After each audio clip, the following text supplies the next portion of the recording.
Okay ये भी गल कहते और बाबा साहब डॉक्टर अंबेडकर का एक आम बुलारे जो गल करते हैं वो ये गल कहते कि बाबा साहब डॉक्टर अंबेडकर जी ने कहा सी कि यह कारवा बड़े दुखों तकलीफों मैं इत्थे तक लैके आया। यह मेरे समाज के लोगों जे हो सके इस अगे ना लिया सके वो तेन पिछे भी ना जान देना, लेकिन अज जो बाबा साहब डॉक्टर अंबेडकर जी का वो कारवा वो सानू बहुत पिछे नज़र जाता आ रहा। उस ही गल मुख रखद्या होया असी सत्कारयोग राज रतन अंबेडकर जी और साढ़े भांतेगण उन्होंने जी पंजाब के भरमण करने जी उन्होंने अगवाई कबूली है। और वो किहड़ा कारवा सी जिहड़ा बाबा साहब डॉक्टर अंबेडकर जी ने कहा कि बड़े दुखों तकलीफों इस तक लैके आया।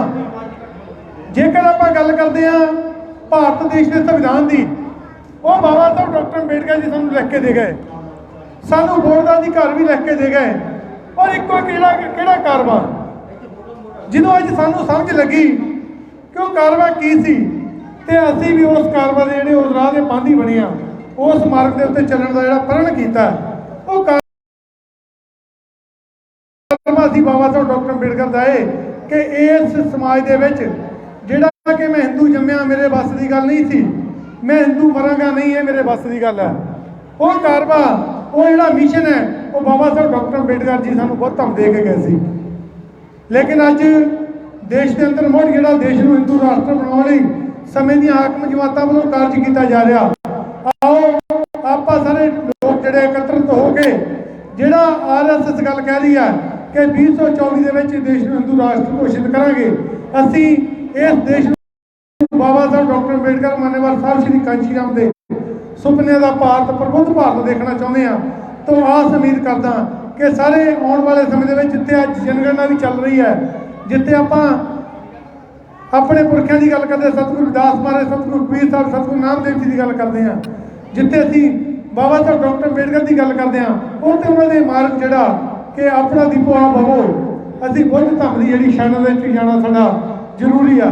क्योंकि जेकर असी अज इस समय को खिंचा लिया साढ़े को दो ही चीज़ां बचदियां, राजनीतिक तौर पर बहुजन समाज पार्टी और धार्मिक तौर पर बुद्ध। जे असी इस चीज़ नहीं समझांगे तो मैनूं लगता कि असी अपनी आने वाली जिहड़ियां जनरेशनां जिहड़ियां नस्लां आ उन्होंने जरूर गुलामी दी बीड़ियां पवा के जावांगे।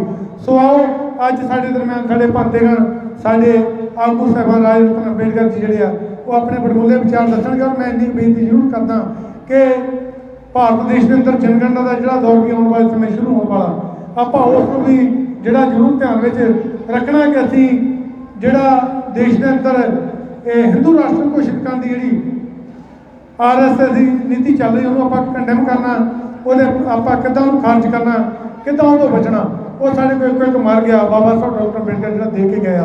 आओ सारे उहदी आपां शरण दे विच जाइए। जय भीम जय भारत नमो जय सतगुरु दास जी। बहुत ही बड़बोले विचार पेश किए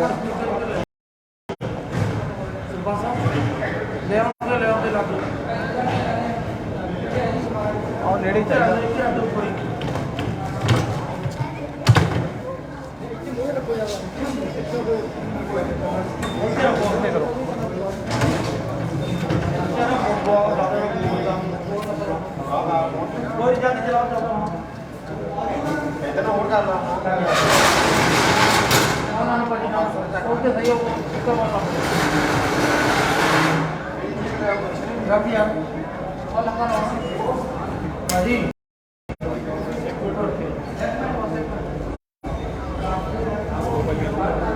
बोल दे एक मिनट मैं आवाज।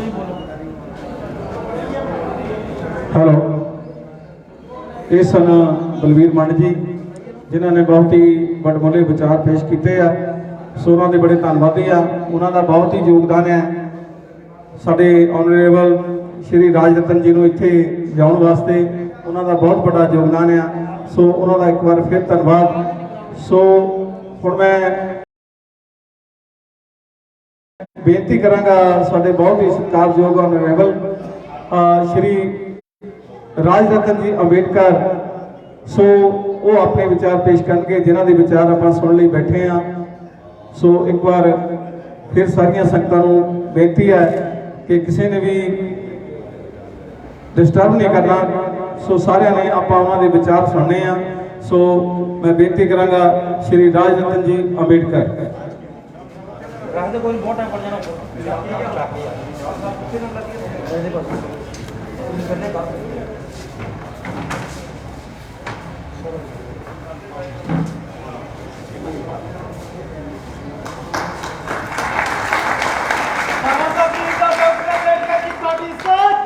मेरा देवांगे ठोक के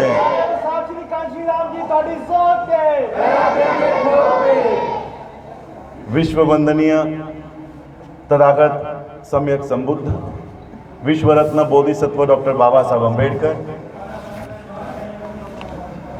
सदगुरु रविदास महाराज जी, मान्यवर काशीराम जी और जिन जिन महापुरुषों ने और महानायिकाओं ने हमारे हक और अधिकार की लड़ाई लड़ी, उन सभी को मैं नमन करता हूं, उनके विचारों को नमन करता हूं। आज के इस समागम में उपस्थित, समारोह में उपस्थित वंदनीय भिक्षुगण, आदरणीय बनते सुमित रतन जी, बनते बोधि रतन जी, पंजाब के इस दौरे का जिन्होंने आयोजन किया है, ऐसे हमारे मैडम चंचलमल जी, और यहाँ पर उपस्थित सभी मेरी माताओं को, बहनों को और भाइयों को मेरी ओर से जय भीम। आज ये दिन भर की हमारी 5वीं या 6ठी सभा है। सुबह 9 बजे से हमारी सभाएं चल रही है, 6ठी सभा है। उसमें बीच में ही जो शेड्यूल में नहीं है, ऐसी भी 2-3 सभाएं आज हो गई और इसलिए हमें यहाँ पर आते आते थोड़ा समय हो गया। उसके लिए मैं माफ़ी चाहूँगा। मैं बैठे बैठे सोच रहा था कि आप लोगों को क्या ऐसे बताऊं, क्या बात बताऊं, क्या अपनी बात रखूं, और मेरे दिमाग में ये चल रहा था कि मेरी भाषा और आपकी भाषा अलग है, मेरे तौर तरीके आपके तौर तरीके अलग हैं, मेरी कुछ संस्कृति अलग होगी, आप कुछ अलग फॉलो कर रहे हो, लेकिन फिर भी कि बाबा साहब के घर से कोई आ रहा है, बाबा साहब के परिवार का कोई सदस्य आ रहा है, इसलिए उसको देखने के लिए, उसको सुनने के लिए अब तक यहाँ पर खड़े हो। हमारा कोई खून का रिश्ता नहीं है, फिर भी आप लोग यहाँ पर खड़े हो, तो ये क्यों खड़े हो? मैं आपको एक बात बताना चाहूंगा। बाबा साहब अंबेडकर जी जब अपनी स्कूली पढ़ाई कर रहे थे और उच्च शिक्षा करने के लिए उनके पास जब पैसे नहीं थे, तो कुछ कार्यकर्ताओं ने, बाबा साहब के पिताजी के सहकारियों ने बाबा साहब के पिताजी को उस समय के राजा महाराजा गायकवाड़ इनके पास लेकर गए और स्कॉलरशिप के लिए बाबा साहब को स्कॉलरशिप दी जाए ताकि वो परदेश में जाकर अपनी पढ़ाई पूरी कर सके। इसलिए बाबा साहब के स्कॉलरशिप की मांग की और बाबा साहब को स्कॉलरशिप मिली भी। बाबा साहब पढ़ाई करने के लिए परदेश में गए और पढ़ाई करके वापस आए। पढ़ाई करके वापस आने के बाद बाबा साहब बड़ौदा के, गुजरात में बड़ौदा के सरकार के सेवा के लिए नौकरी करने के लिए निकल पड़े। बाबा साहब के पिताजी ने बाबा साहब को रोका कि कहाँ जा रहे हो? बाबा साहब ने कहा कि अब मेरी पढ़ाई पूरी हो गई है और मुझे जो कॉन्ट्रैक्ट हुआ है, जिस हिसाब से मुझे स्कॉलरशिप दी गई थी, उस हिसाब से अब मुझे बड़ौदा सरकार के नौकरी में जाना होगा। उस वजह से ही उन्होंने मुझे पैसे दिए थे, स्कॉलरशिप दी थी। बाबा साहब के पिताजी ने कहा, मैंने तुमको नौकरी करने के लिए तैयार नहीं किया है, मैंने तुमको नौकरी करने के लिए पढ़ाया नहीं है, तुम्हें अपने इस समाज का उत्थान करना है। बाबा साहब ने कहा, मैं यहां नहीं रुक सकता, मुझे नौकरी करने जाना होगा, क्योंकि वही कंडीशन के ऊपर मुझे स्कॉलरशिप दी गई है। और फिर बाबा साहब बड़ौदा सरकार के नौकरी के लिए गुजरात चले गए और वहां पर जाने के बाद आप सभी लोगों को पता है कि बाबा साहब के साथ क्या हुआ। इतने बड़े ऑफिसर पद पर, अकाउंट ऑफिसर पद पर बाबा साहब की नियुक्ति होने के बावजूद एक हाथ के नीचे का सफाई करने वाला पियून भी बाबा साहब के मुंह पर फाइल फेंक के दिया करता था। पानी के मटके को हाथ लगाने का अधिकार बाबा साहब को नहीं था। रहने के लिए कोई घर वहां पर बाबा साहब को देने को तैयार नहीं था। बाबा साहब ने सारी व्यवस्था देखी। बाबा साहब को अपने पिता की याद आई, पिता के शब्द याद आए कि गुजरात जा रहे हो, वहां के लोग तो बहुत जातिवादी है, तुम्हारे साथ वहां क्या होगा, तुम नौकरी करने के लिए वहां मत जाओ। बाबा साहब के साथ ये सारी घटनाएं घट रही थी। और फिर बाबा साहब ने देखा कि इतनी पढ़ाई करने के बावजूद आज भी मेरी सामाजिक स्थिति में कोई बदलाव नहीं आया है।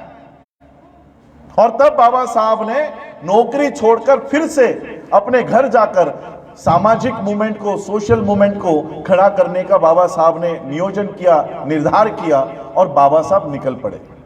बाबा साहब घर आए। घर आने के बाद उन्होंने सामाजिक न्याय की लड़ाई लड़ी। बाबा साहब का एक लेटर है। बाबा साहब कहते हैं कि मुझे हाईकोर्ट के जज के पोस्ट ऑफर हुई, बॉम्बे हाईकोर्ट के जज की, लॉयर की नहीं, जज। बाबा साहब लिखते हैं कि अगर मैंने ये नौकरी की होती, बाबा साहब कहते हैं कि अगर मैंने ये नौकरी स्वीकारी होती तो मेरे समाज को न्याय देने का काम कौन करता। इसलिए मैंने केवल मेरे समाज को न्याय मिले इसलिए मैंने बॉम्बे हाईकोर्ट के जज की नौकरी नहीं की। मैं बैठे बैठे यही सोच रहा था कि अगर बाबा साहब ने नौकरी की होती, चाहे वो बड़ौदा सरकार की हो या बॉम्बे हाईकोर्ट के जज की हो या कोई भी नौकरी हो, कोई भी व्यवसाय अगर बाबा साहब ने किया होता तो आज इस देश के सबसे अमीरों की सूची में अंबानी का नहीं, अंबेडकर का नाम पहले क्रमांक पर होता। इतने पैसे बाबा साहब कमा सकते थे। लेकिन मुझे अभिमान है कि बाबा साहब ने अपने परिवार के पालन पोषण करने के लिए नौकरी नहीं की। अगर नौकरी की होती तो करोड़ों रुपए मेरे पास होते। नौकरी नहीं की, ये करोड़ों का समाज बाबा साहब निर्माण करके गए हैं। वरना कहां मैं 1,500-2,000 किलोमीटर दूर से आया हूं और कहां पंजाब के गलियों में घूम रहा हूं और कहां पंजाब के लोग मेरे स्वागत के लिए खड़े हो रहे हैं। यह है बाबा साहब की असली संपत्ति।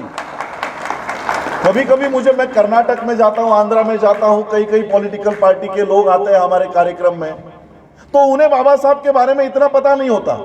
तो उन्हें लगता है कि बाबा साहब इतने बड़े मिनिस्टर रह चुके थे, 4 खातों के मंत्री थे, इतने बड़े कॉलेजेस हैं, तो हमारे पास बहुत बड़ी बड़ी कोठियां होंगी, हमारे पास बहुत संपत्ति होगी। तो मुझे पूछते हैं कि बाबा साहब की प्रॉपर्टी क्या क्या है, क्या क्या मिला आपको बाबा साहब के प्रॉपर्टी में से।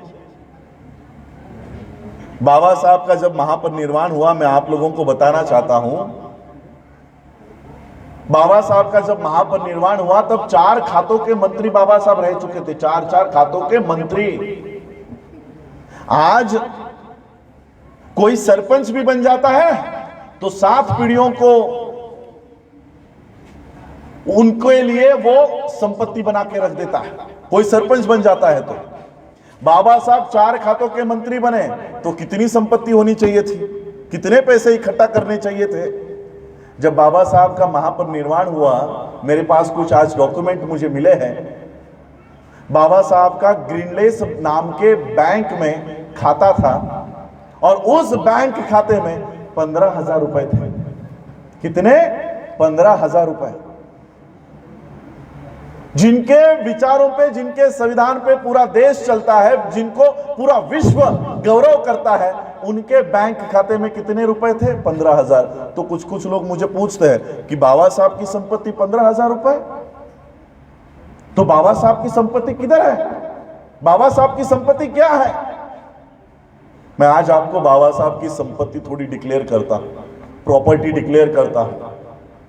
आज इस समाज में जो लोग डॉक्टर बने हैं, जो लोग इंजीनियर बने हैं, जो लोग प्रोफेसर बने हैं, जो लोग आईएएस बन गए, जो लोग आईपीएस बन गए, ये है बाबा साहब की संपत्ति, ये है बाबा साहब की प्रॉपर्टी। और इसलिए मैं आज बीएसपी के सारे यूनिट का आभार व्यक्त करूंगा कि आज उन्होंने हमारा यहां पर स्वागत किया। मैं इसलिए भी करना चाहूंगा क्योंकि आज इस देश के संसद में ऐसे लोग जाकर बैठ गए हैं जो लोग इस देश के संविधान को कतई पसंद नहीं करते, जो इस देश के संविधान से नफरत करते हैं, जो लोग इस देश के संविधान को जलाने का काम तक हमने अपने आंखों से देखा है कि संसद भवन के सामने देश के संविधान को जलाया जाता है, लेकिन उसी देश का प्रधानमंत्री एक शब्द से उसका निंदा नहीं करता, एक शब्द से उसका विरोध नहीं करता। गौतम गंभीर की ये छोटी वाली उंगली को फ्रैक्चर हो गया तो वो ट्वीट करके गौतम गंभीर के स्वास्थ्य की बधाई देता है, स्वास्थ्य के लिए कामना करता है, लेकिन जिस संविधान के वजह से नरेंद्र मोदी प्राइम मिनिस्टर बना, उस संविधान को जलाने पर थोड़ा भी दुख व्यक्त नहीं करता। ऐसे लोग इस देश के संसद में हैं। बाबा साहब ने यह धोखा 1949 को ही पहचान लिया था। संविधान देते समय बाबा साहब ने कहा कि ये संविधान तो मैंने अच्छा बनाया है, यह संविधान तो उत्कृष्ट है, विश्व का सबसे बढ़िया संविधान मैंने आप लोगों को बना के दिया है, लेकिन जिनके हाथों में जा रहा है अगर वो लोग नालायक है तो संविधान किसी काम का नहीं होगा, किसी काम का नहीं होगा। और इसलिए इस देश के संविधान को सही में इंप्लीमेंट करना चाहते हो, इस देश के संविधान को सही में लागू करना चाहते हो, तो हमारी पार्टी को संसद में भेजना होगा, बहन मायावती जी को प्रधानमंत्री बनाना होगा। हमारे लोगों को, हमारे सामने उदाहरण है, बंगाल के राजनीति में उस राज्य के लोगों ने इकट्ठा होकर ममता बनर्जी का साथ दिया। क्यों? क्योंकि मोदी जैसे लोग फिर से संसद में नहीं आने चाहिए, उनके विधानसभा में नहीं बैठने चाहिए, उनके पार्टी के लोग नहीं आने चाहिए। अगर बंगाल के लोग इकट्ठा होकर ममता बनर्जी के साथ खड़े हो सकते हैं, तो क्या पंजाब के लोग इकट्ठा होकर बहन मायावती जी के साथ खड़े नहीं हो सकते? ये सिर्फ अब ये पार्टियों की लड़ाई नहीं रही कि कांग्रेस आएगी, बीजेपी आएगी, आम आदमी भी लड़ेगी, बीएसपी भी लड़ेगी, XYZ भी लड़ेंगे। ये पार्टियों की लड़ाई नहीं है, ये विचारधारा की लड़ाई है। ये लड़ाई दो विचारधारा की है, एक विचारधारा जो बाबा साहब की है, एक विचारधारा जो तथागत बुद्ध की है, जो गुरु रविदास जी की है, और एक विचारधारा जो ब्राह्मणवादियों की है। ये हमारे महापुरुषों की विचारधारा समता की है, भाईचारे की है, इक्वलिटी, लिबर्टी, फ्रैटर्निटी, जस्टिस, न्याय की है। और दूसरी विचारधारा असमानता की है, गैर बराबरी की है। जिन पार्टियों के मैंने नाम लिए, चाहे वो बीजेपी हो, वो कांग्रेस हो या आम आदमी पार्टी हो, मैं आपसे पूछता हूं, क्या इन पार्टियों के डिसीजन मेकिंग में क्या किसी बहुजन का रोल है? डिसीजन मेकिंग में होंगे SC ST सेल में, लेकिन क्या निर्णय लेने की ताकत इस पार्टी के हमारे किसी आदमी में है? तो जो पार्टी हमारी नेशनल लेवल की है, हम लोगों को उसके साथ खड़ा होना चाहिए। हमारा वोट गलत या क्या कहते हो वेस्ट हो रहा है या कम हो रहा है, ये हम लोगों को अब नहीं देखना है। ये दो विचारधारा की लड़ाई चल रही है। मैं तो कहूंगा कि आज बाबा साहब का, उस समय का बाबा साहब का ये सिंबल हुआ करता था हाथी, इस हाथी को हमको मजबूत करना है। ये हाथी जो ये लोग बिठाना चाहते हैं, इसको नष्ट करना चाहते हैं, इस हाथी को खड़ा करना होगा और पूरे देश भर में इस हाथी को लेकर जाना होगा हम लोगों को। बाबा साहब का नीला झंडा हम लोगों को संसद में लहराना होगा। हालांकि ये कोई पॉलिटिकल सभा नहीं है, लेकिन मैंने ये बात इसलिए की क्योंकि आज जो लोग इस संसद के ऊपर काबिज हो गए हैं, जो लोग इस देश में हमारे हक और अधिकार को छीनना चाहते हैं, उनको अगर कोई रोक सकता है तो उसी घर से, उसी संसद से रोक सकता है। हम लोग तो कितना भी रास्तों के ऊपर बोल ले, कितने भी हम लोग आंदोलन कर ले, उसको इतना महत्व नहीं है जितना हमारे लोग अंदर से बात करें। आज ये व्यवस्था संविधान से इतना नफरत क्यों करती है? क्या दिक्कत है इनको? संविधान लागू होने से पहले इस देश में कौन सा कानून था? क्या कहते हो आप उस कानून को? मनुस्मृति। मनुस्मृति लागू थी। और वो कब से लागू थी? 2500 सालों से लागू थी। 2500 सालों से इस देश में मनुस्मृति लागू थी।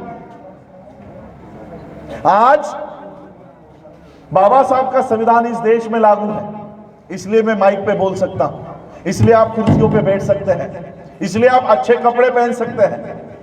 मनुस्मृति के कानून में हमारे साथ क्या बर्ताव हुआ करता था पता है?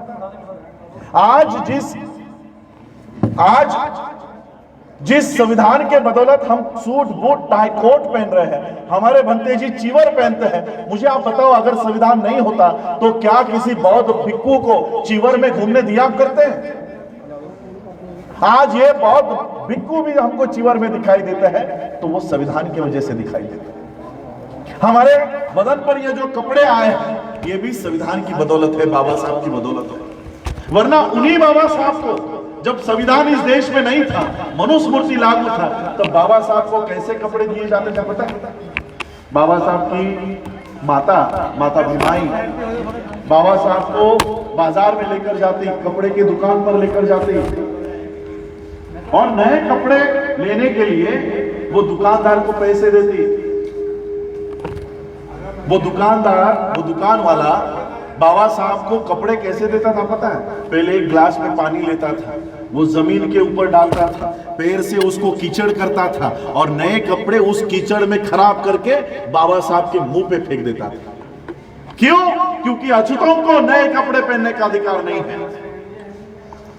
जिन बाबा साहब को मनुस्मृति के कानून में गंदे कपड़े पहनाए जाते थे, आज उन्हीं बाबा साहब के संविधान में हम सूट बूट टाई कोट पहनते हैं। सूट बूट टाई कोट पहन रहे बाबा साहब के संविधान में। बाबा साहब मनुस्मृति में, बाबा साहब में और किसी का उदाहरण नहीं दूंगा कि आपके पूर्वजों पे क्या होता था, आपके दादा दादी के ऊपर क्या होता था, वो तो बहुत दूर की बात है। जिन्होंने इस व्यवस्था को तोड़ा उनके साथ क्या हुआ, बाबा साहब के साथ क्या हुआ। और इसलिए हम लोगों को जिस संविधान के वजह से हमको ये ताकत मिली है, उसको बचाना होगा। मनुस्मृति इस देश में 2500 सालों तक राज कर रही थी, 2500 सालों तक। गुरु रविदास जी ने उसी व्यवस्था के खिलाफ आंदोलन किया। हमारे जितने भी संत महापुरुष हुए, उन्होंने सबने उस व्यवस्था के खिलाफ आंदोलन किया, और बाबा साहब ने इन्हीं सभी लोगों के आंदोलन को इस देश के संविधान में अंकित कर दिया, कानून बना दिया है। गुरु रविदास जी का जो कहना है, वो बाबा साहब ने देश के संविधान के कानून में, संविधान में लॉ बनाकर पास कर दिया, लॉ बनाकर पास कर दिया। इसलिए इनको दिक्कत है। इस देश के संविधान के पहले 10 पन्ने भी अगर सही से लागू हो जाते हैं, यह देश हमारे महापुरुषों की विरासत बन जाता है। इतनी ताकत है देश के संविधान में, इसलिए तो ये लागू नहीं करना चाहते। 2500 सालों के संविधान को 2500 सालों के मनुस्मृति को 70 साल के संविधान से डर लगने लग गया। 1950 में संविधान लागू हुआ। 1950 से पहले क्या आपके पास ये गुरु घर था? 1950 के पहले क्या आपके पास इतने बड़े बड़े कोठियां थी, गाड़ियां थी? क्या आप लोग इससे 1950 से पहले ऐसे कुर्सियों पे बैठकर कार्यक्रम किया करते थे? नहीं, ये सब 1950 के बाद शुरू हुआ, संविधान लागू होने के बाद शुरू हुआ। जो संविधान हमको ये ताकत देता है, हमारा कितना कर्तव्य बनता है कि जहां से हमको ताकत मिलती है उसे बचाया जाए। आज उसे खत्म किया जा रहा है। आपके बच्चे जिन स्कूलों में पढ़ने वाले हैं, उन स्कूलों को बेचा जा रहा है, उन स्कूलों को खत्म किया जा रहा है। आपके लोग जिन पब्लिक सेक्टर में नौकरियां कर कर उन्होंने अपने परिवारों को पाला, उन्होंने अपने परिवारों को बड़ा किया, आज वो नौकरियां खत्म कर रहे हैं। सारे पब्लिक सेक्टर इन 3 महीनों में बेचे। बैंक्स बेच दी, एयर इंडिया बेच दी, रेलवे बेच दिए। जहां पर आपके लोग काम किया करते थे, अपना वेतन लिया करते थे, वो सारा बेचने का काम हुआ है। वो इसलिए कि जिस संविधान के माध्यम से आप लोगों ने अपनी कोठियां बना ली, गुरु घर बना लिए, आइंदा से आप ये फैसिलिटी ना ले सके, इसलिए संविधान को खत्म करने का काम हो रहा है। और इसलिए उस संसद में हमारा व्यक्ति होना चाहिए। और इसलिए मैंने ये बात कही कि ये बात, मैं तो कोई पॉलिटिकल आदमी हूं नहीं कि मेरी कोई पॉलिटिकल पार्टी है या मेरा कोई पॉलिटिकल संगठन है। आज वक्त ऐसा आ गया है कि दुश्मन दरवाजे पर खड़ा है। अगर आज हम लोग एक नहीं हुए, अपने आप में जितने भी संगठन है, जितनी भी दूरियां है, जितने भी ईगोस है, आज हमने उसके खत्म नहीं किया तो वो दुश्मन घर के अंदर आकर हमारा घर तबाह कर देगा, संविधान का घर तबाह कर देगा, हमारे हक और अधिकार खत्म कर देगा। और इसलिए हमारे में जितने भी हम लोगों में दूरियां है, जितने भी हमारे विचारों में अलग अलग फ्रैक्शंस है, ये भूलकर हमें उस दुश्मन से लड़ना है, हमें उस दुश्मन से लड़ना है। और इसलिए मैंने कहा, अलग अलग बंटकर, अलग अलग वोट्स किसी को देकर हम ये लड़ाई नहीं जीत पाएंगे। इसलिए किसी एक के साथ ही खड़े हो जाओ। और वो एक कौन होना चाहिए? हमारी नेशनल लेवल की पार्टी है, बाबा साहब का हाथी है, इसके पीछे खड़े हो जाना चाहिए। इसके पीछे हम लोगों को खड़ा होना है। हमें तो कोई एमपी एमएलए नहीं बनना है। मैं तो हमेशा कहते रहता हूं, मुझे क्या बनाओगे? MP, member of parliament, MLA, प्रधानमंत्री, राष्ट्रपति, क्या बनाओगे मुझे आप लोग? मेरे पीछे जो अंबेडकर नाम लगता है वो राष्ट्रपति से बड़ा है, राष्ट्रपति पद से कई ज्यादा बड़ा है। पूरे विश्व में मुझे आमंत्रित किया जाता है, लंदन हो, अमेरिका हो, ऑस्ट्रेलिया हो, जापान हो, यूनाइटेड नेशंस के कॉन्फ्रेंसेस में हम जाते हैं। तब जाके पता चलता है कि बाबा साहब हमारे लिए क्या क्या करके गए हैं। मुझे वहां पर जाकर अपनी आइडेंटिटी भी बताने की जरूरत नहीं पड़ती। मैं आपको एक किस्सा बताऊंगा और वाणी को विराम दूंगा, क्योंकि हमें बंते जी को भी समय देना है। मैं यूनाइटेड नेशंस के कॉन्फ्रेंस में गया हुआ था।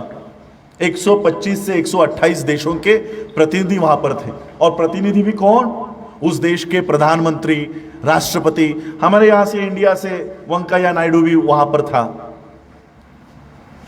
128 देशों के इन प्रतिनिधियों से हम लोग बात कर रहे थे, पहचान कर रहे थे, एक दूसरे से मेल मिलाप कर रहे थे।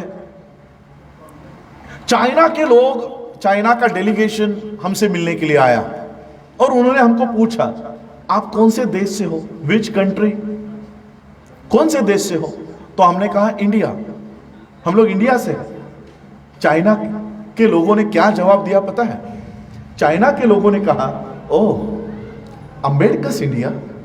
आज भी विश्व में इस देश का उल्लेख, इस देश की पहचान मोदी का भारत या गांधी के भारत से नहीं होती, बाबा साहब के भारत से होती है। मेरे फेसबुक पेज पे कभी आप विजिट कीजिए, 2019 या 2020 का वीडियो है ऑस्ट्रेलिया का। ऑस्ट्रेलिया में वहां पर गया था और वहां पर मूट कोर्ट नाम का एक कोर्ट है, कोर्ट न्यायालय है, जहां पर केसेस नहीं चलती है, वहां पर लॉयर्स की ट्रेनिंग चलती है, लॉयर्स को पढ़ाया जाता है। जज सामने बैठकर होने वाले जज को ट्रेनिंग देता है। और यह सारी ट्रेनिंग किसको सामने रख के होती है पता है? बाबा साहब का स्टैच्यू सामने रखा हुआ है। कहां पर? ऑस्ट्रेलिया के कोर्ट में। आप देखिए मेरे फेसबुक पेज पे जाकर, बाबा साहब के पुतले के सामने, स्टैच्यू के सामने बैठकर ऑस्ट्रेलिया के होने वाले जजेस वहां पर पढ़ाई करते हैं, बाबा साहब के संविधान की पढ़ाई करते हैं, बाबा साहब के कानूनी दावपेच की पढ़ाई वहां पर करते हैं। और जिस देश का नेतृत्व बाबा साहब ने किया, वहां पर हम बाबा साहब के स्टैच्यूज को तोड़ने का काम करते हैं। पूरा विश्व सम्मान करता है बाबा साहब का, और हम यहां पर बाबा साहब का अपमान करते हैं, बाबा साहब के संविधान को जलाते हैं। बाबा साहब की जीवनी, autobiography, waiting for visa, China में सिलेबस में बच्चों को पढ़ाई जाती है। कोलंबिया यूनिवर्सिटी में बाबा साहब के राइटिंग एंड स्पीचेस सिलेबस का भाग है। और यहां हम बाबा साहब की किताबों को जलाते हैं, भारत में जलाते हैं। भारत रत्न जैसा किताब बाबा साहब को देने के लिए उनके महापरिनिर्वाण के बाद 30 साल तक का इंतजार भारत सरकार ने किया। 30 साल के बाद बाबा साहब को भारत रत्न दिया, लेकिन बाबा साहब के जीते ही वर्ल्ड फेलोशिप ऑफ बुद्धिस्ट ने बाबा साहब को बोधिसत्व ये किताब दिया है। बोधिसत्व पूरा विश्व बाबा साहब का सम्मान करता है और हम बाबा साहब को उनका सम्मान दे नहीं पा रहे। ये तब होगा जब हमारे सामाजिक न्याय की लड़ाई मजबूत होगी, हमारे सामाजिक न्याय की लड़ाई मजबूत होगी, हमारा समाज मजबूत होगा, हमारा धम्म मजबूत होगा, तब जाकर ये काम होगा। मैं आप महिलाओं को यहां पर कहना चाहूंगा, आप गुरु रविदास जी को फॉलो करते हो, मानते हो ना आप सभी लोग।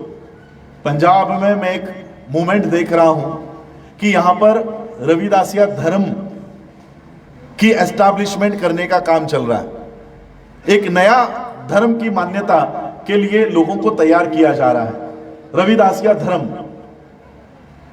मैं आप लोगों को बताना चाहूंगा, क्योंकि मैं भी लॉ पढ़ता हूं, कानून पढ़ता हूं, किसी भी नए धर्म को मान्यता कब मिलती है पता है आप लोगों को? आप लोग तो काम कर रहे हो कि हम हिंदू नहीं हैं, हम रविदासिया है, तो रविदासिया धर्म को मान्यता कब मिलेगी पता है आप लोगों को? जब आपके रीति रिवाज, आपके त्योहार, आपके भगवान किसी और धर्म से नहीं मिलेंगे। अगर आप सही में रविदासिया धर्म को एस्टैब्लिश करना चाहते हो तो मैं आप महिलाओं को सबसे पहले कहना चाहूंगा, जितने भी हिंदुओं के देवी देवताओं को आप पूज रहे हो उनको घर से बाहर निकाल दो। रविदासिया हो ना आप? अगर आप नहीं हो तो मैं मेरी बात पीछे लेता हूं, मेरे को हिंदुओं की कोई भावनाओं को दुखाना नहीं है, लेकिन आप रविदासिया हो, रविदासिया धर्म भी अपनाना चाहते हो, उसको स्थापन करना चाहते हो और हिंदुओं के रीति रिवाज भी फॉलो करना चाहते हो, कैसे मिलेगा आपको मान्यता? कैसे मिलेगी मान्यता? ये आप लोग उनके जो त्योहार कर रहे हो, माता की चौकी, वो चांद देखकर उपवास तोड़ना, फिर से मैं वो नाम भूल गया, वो हमारे में होता ही नहीं है कभी, इसलिए करवा चौथ, ये सब बंद करो। करवा चौथ, माता की चौकी और ये सारा बंद करना होगा, तब जाकर आपको गुरु रविदास जी के धर्म की मान्यता मिलेगी, वरना तो आप फिर भी हिंदू ही कहने जाओगे। वही होगा। अगर सही में गुरु रविदास जी को मानते हो, बाबा साहब को मानते हो, बुद्ध को मानते हो, तो उस तरह का आचरण होना चाहिए। हमारे त्योहार भी वही है। सरकार क्या कहेगी? आप तो दिवाली भी मनाते हो, आप तो होली भी मनाते हो, आप तो नवरात्रि भी मनाते हो, तो काहे का नया धर्म? आप तो हिंदू हो, आप तो हिंदू हो, काहे का नया धर्म? आप में और हम में चेंज कहां है? झारखंड का सीएम विधानसभा में रिजोल्यूशन पास करता है, हम हिंदू नहीं है, हम आदिवासी है, हमको हिंदू नहीं कहा जाए, हमको हिंदुओं में गिनती नहीं की जाए। सीएम होने के बावजूद उसकी कोई नहीं सुन रहा। आपको लगता है ये व्यवस्था आपकी बात सुनेगी? आपको नया धर्म का एस्टैब्लिशमेंट दे देगी? सीएम होके उसको आदिवासी धर्म की मान्यता नहीं मिल रही है। और इसलिए हम लोगों को देखो, 1930 में बाबा साहब ने ये बात हमारे लोगों को समझाई कि हम हिंदू हैं। आप लोगों का कहना है कि हम हिंदू हैं, तो चलो मंदिर में चलते हैं। चलो, बाबा साहब ने 1930 में 2 मार्च 1930 में कालाराम मंदिर टेंपल का एंट्री, प्रवेश का सत्याग्रह शुरू किया कि हमें तो हमें भी भगवान का दर्शन करने का अधिकार होना चाहिए। तो चलिए मंदिर में चलते हैं। और जैसे ही मंदिर के दरवाजे में आए, अंदर से मंदिर के दरवाजे बंद किए गए और अंदर से पथराव किया गया। एक पत्थर बाबा साहब को लगा और बाबा साहब ने वही मीटिंग लेकर कहा कि देखो, हम अपने आप को हिंदू समझते हैं, अगर हम हिंदू हैं तो हमें मंदिर में क्यों नहीं लिया गया, हमें मंदिर में क्यों आने नहीं दिया जाता। और तब बाबा साहब ने 1935 में ये डिक्लेयर किया कि हिंदू जन्म लेना ये मेरे हाथ में नहीं था, लेकिन मैं हिंदू मरूंगा नहीं। और तब बाबा साहब ने सभी धर्मों का तुलनात्मक अभ्यास किया और बौद्ध धर्म के शरण में बाबा साहब चले गए। एकदम जो पूरे विश्व में जिसका गौरव किया जाता है, ऐसे धर्म में बाबा साहब गए। और इसलिए मैं आप लोगों को कहना चाहता हूं कि 1930 में आपके लोगों को कभी मंदिर में नहीं आने दिया जाता था। आपके दादा दादी परदादा परदादी को कभी मंदिर में लिया गया? तो जो भगवान हमारी परछाई भी वो सह नहीं पाता था, आज उस भगवान को हमारे घर में क्यों भेज रहे हैं? वो इसलिए भेजते हैं कि कहीं आप गुरु रविदास जी के शरण में ना चले जाओ, कहीं बाबा साहब के शरण में ना चले जाओ, कहीं तथागत बुद्ध के शरण में ना चले जाओ।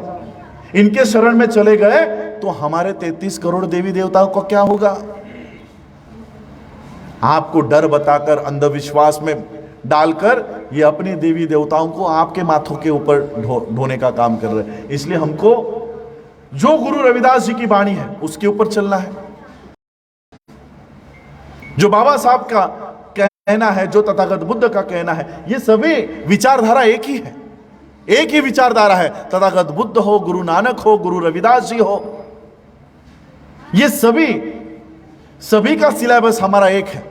भले हमारी स्कूल अलग अलग है, मेरे स्कूल का नाम अलग है, आपके स्कूल का नाम अलग है, लेकिन हमारा सिलेबस एक ही है। वो सिलेबस समता के ऊपर आधारित है, भाईचारे के ऊपर आधारित है, न्याय के ऊपर आधारित है। यहां पर कोई है जो ये कहेगा कि नहीं नहीं, हम औरतों को अधिकार नहीं देना चाहते?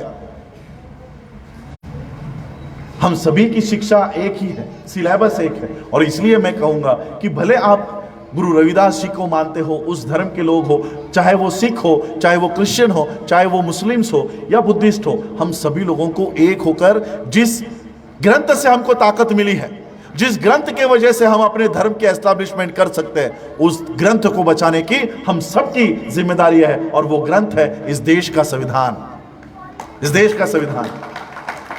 सम्राट अशोक के समय में इस देश में बौद्ध धर्म पूरे देश भर में फैल गया।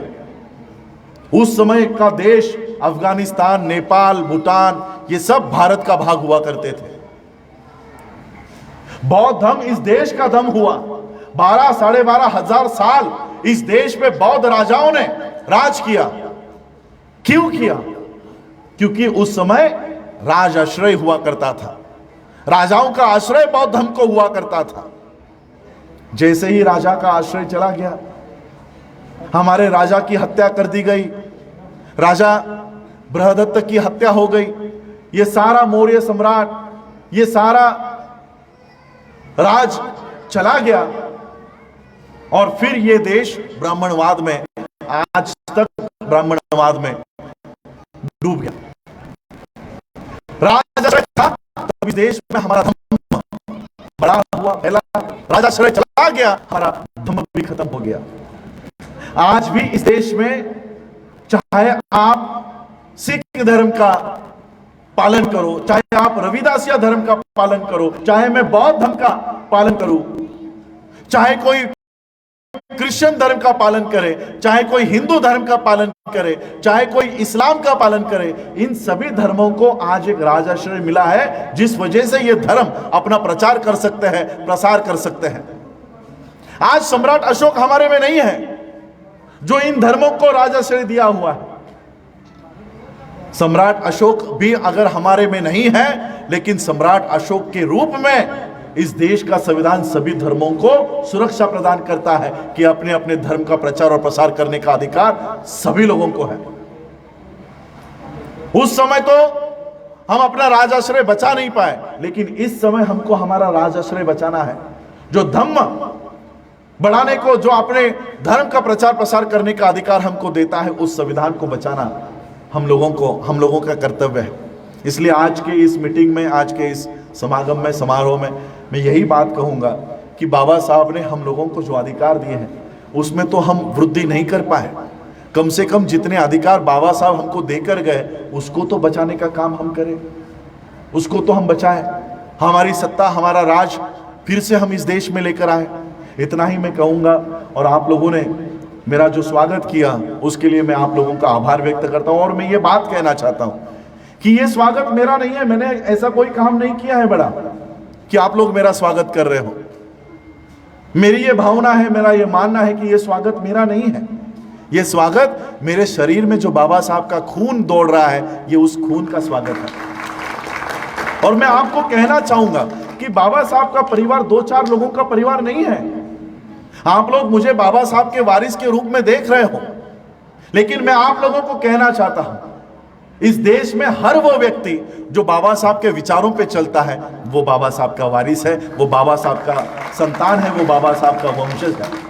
इसलिए आप लोगों को ये जिम्मेदारी उठानी होगी, बाबा साहब का बच्चा बनकर ये जिम्मेदारी उठानी होगी कि बाबा साहब आपने जिन परिस्थितियों में, जिन हालातों में हमारे लिए काम किया, एक ब्रेड का टुकड़ा खाकर बाबा साहब अंबेडकर लंदन में दिन बिताया करते थे, गुजारा करते थे। एक ब्रेड का टुकड़ा खाकर बाबा साहब ने हमको इतने अधिकार देकर चले गए हैं, क्या हम ये अधिकार बचा नहीं सकते? इसलिए इन अधिकारों को बचाने की जिम्मेदारी हमारी है, हम सबकी है। चाहे आप किसी पार्टी में हो, किसी ऑर्गेनाइजेशन में हो, किसी अलग अलग संगठन में हो, round the table, apart from that, पर्दे के पीछे हम सबको एक होकर बात करनी होगी, बैठना होगा, अब एक दूसरे से विचार विनिमय करना होगा। बुद्ध की संस्कृति यही सिखाती है और इसलिए मैं ये उम्मीद करता हूं कि हम सभी लोग बाबा साहब के दिए हुए हक और अधिकार को बचाएंगे और आने वाले समय में 2024 में हम आज से ये कोशिश में लग जाएंगे कि आने वाले समय में 2024 में इस देश के प्रधानमंत्री के रूप में हम बहन मायावती जी को देखेंगे। धन्यवाद। जय भीम, जय भारत, जय बुद्ध।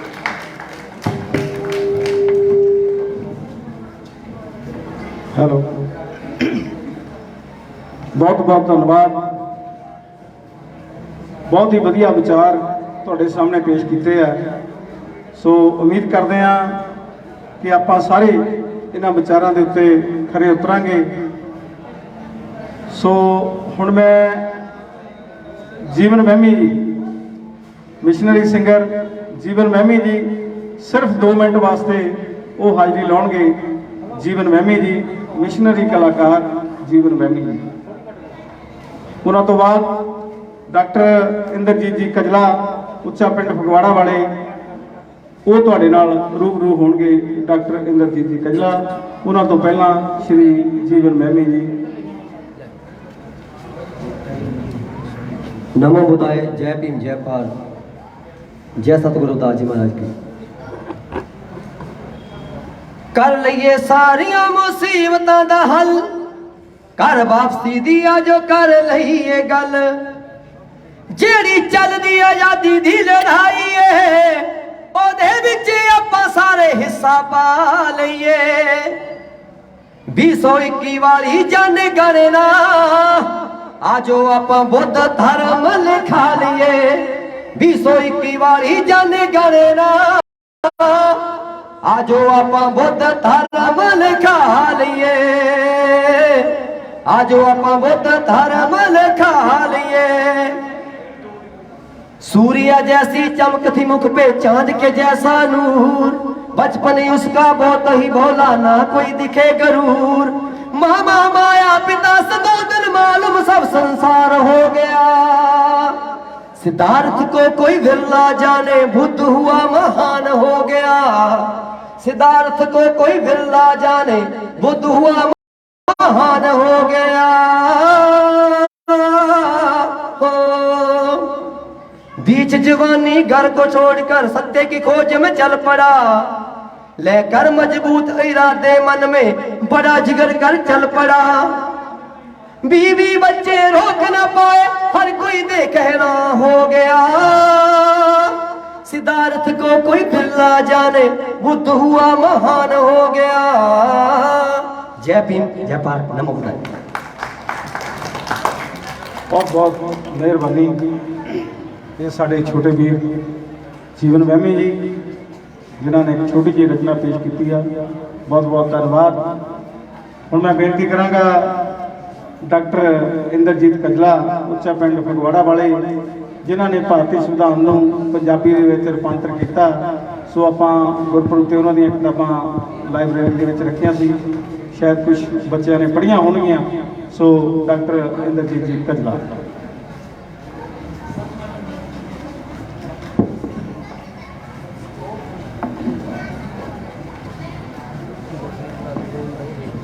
नमो बुद्धाय, जय भीम। जय भीम।